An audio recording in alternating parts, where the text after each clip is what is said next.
Good morning students. इस video में हम देखेंगे सामाजिक समझौते द्वारा राज्य की उत्पत्ति।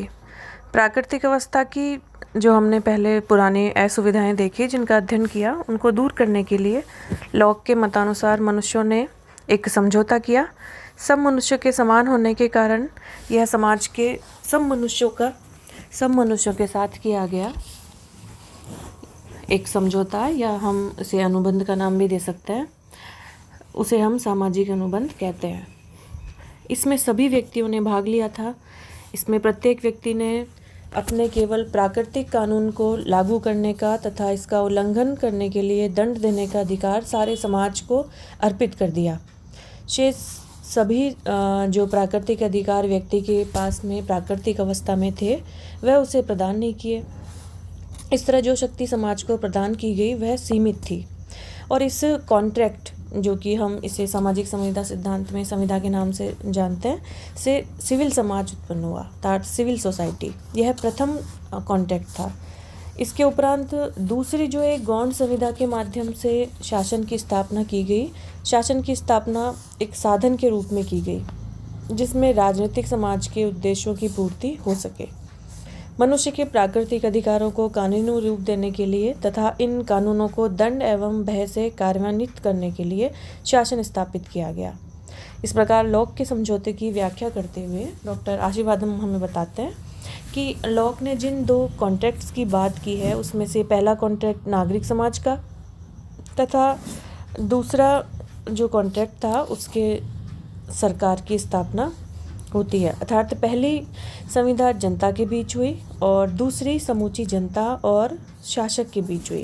पहले समझौते द्वारा समाज के जो अधिकार व्यक्ति के पास में थे वो व्यक्तियों ने सौंपे। वे समाज द्वारा दूसरा समझौता होने पर सरकार को प्रदान किए जाते हैं।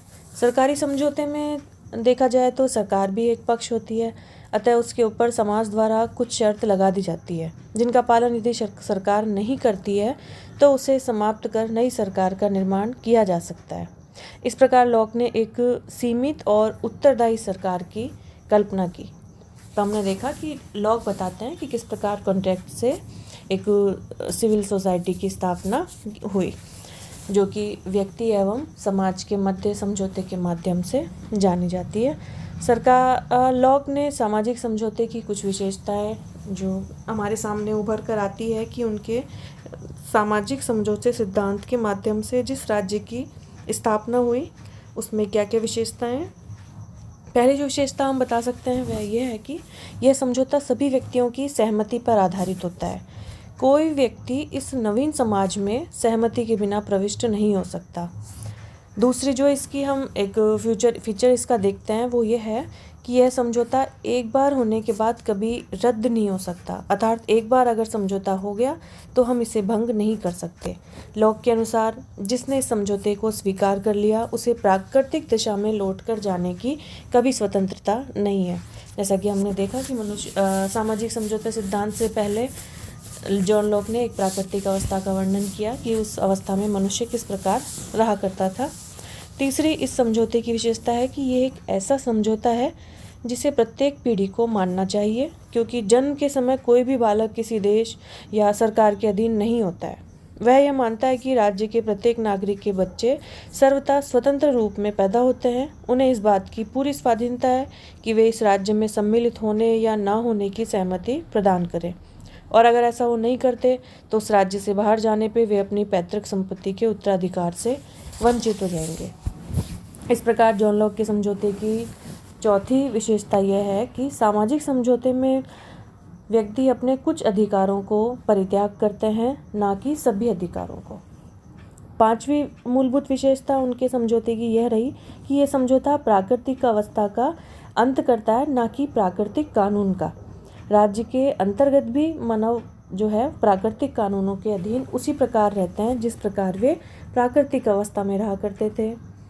छठी विशेषता हमारे सामने उभर कर आती है कि ये समझौता राज्य के निर्माण का मार्ग प्रशस्त करता है।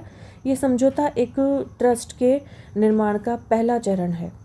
ट्रस्ट या समाज का निर्माण करने के बाद सरकार का निर्माण होता है। इसलिए लॉक ने स्पष्ट उल्लेख नहीं किया है, फिर भी वो दो प्रकार के समझौते मानता है।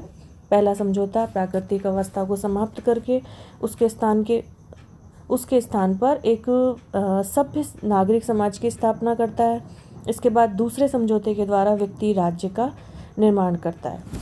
तो अगर हम इसको हम सीमित शब्दों में कुछ संक्षिप्तीकरण के माध्यम से हम कह सकते हैं कि लॉक के सामाजिक समझौते का विचार हॉब्स की अपेक्षा रूसो के विचार से अधिक मिलता है। लॉक और रूसो दोनों यह मानते हैं कि सरकार की संस्था संविदा या समझौता नहीं है और सामाजिक समझौते से जनता के सर्वोच्च अधिकारों में कोई कमी नहीं आती है।